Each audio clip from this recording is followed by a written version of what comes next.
If your network automation system isn't trustworthy, people won't use it. And it doesn't matter how powerful it is, if people don't trust it to do the right thing, simply and reliably, it's game over. But what builds this trust? In this video, I'm going to explain one component of creating a trustworthy network automation system called idempotency, and how choosing automation tools that support declarative automation can help us achieve this. So idempotency is when a system is built in such a way that when you run the same operation multiple times, you should get the same result every time. For instance, if you ask DHCP for an IP address 3 times, you should get the same IP address back each time. And idempotency needs to be considered because duplicate operations are a reality. Sometimes on purpose, sometimes on accident. We might want an operation to run twice if, for instance, a request is sent but not received, and if retrying that request might work. Examples of the kind of errors that might benefit from a retry are 408 request timeouts, which is when your request is taking too long to complete.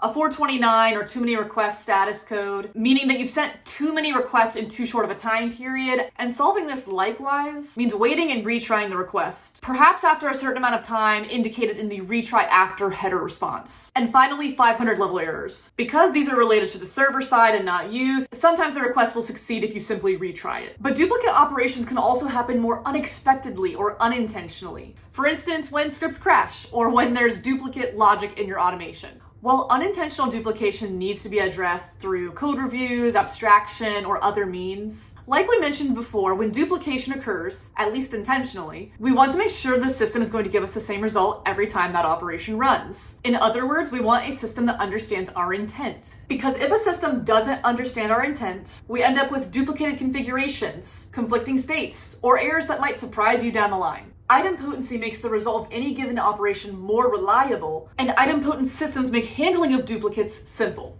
So now we know that idempotency is a must. But why is it important in terms of idempotency that your automation tool support declarative automation specifically? Because declarative automation is focused on the outcome the user wants, or the desired state, rather than the specific logical steps to achieve it. Another way of putting that is that declarative automation is all about the intent of the user. And systems that can understand and enforce intent of duplicate operations are going to give us idempotency because you simply tell the system what you want and let the system figure out how to accomplish it. So let's tie it all back together.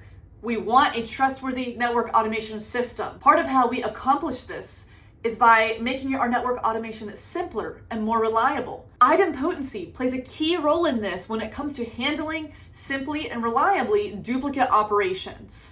And if we actually want to create an idempotent network automation simply, it's best to do it using declarative automation. Because if you were to go with imperative automation, you yourself would have to specify all of the underlying logic required to handle duplication, which is not so simple.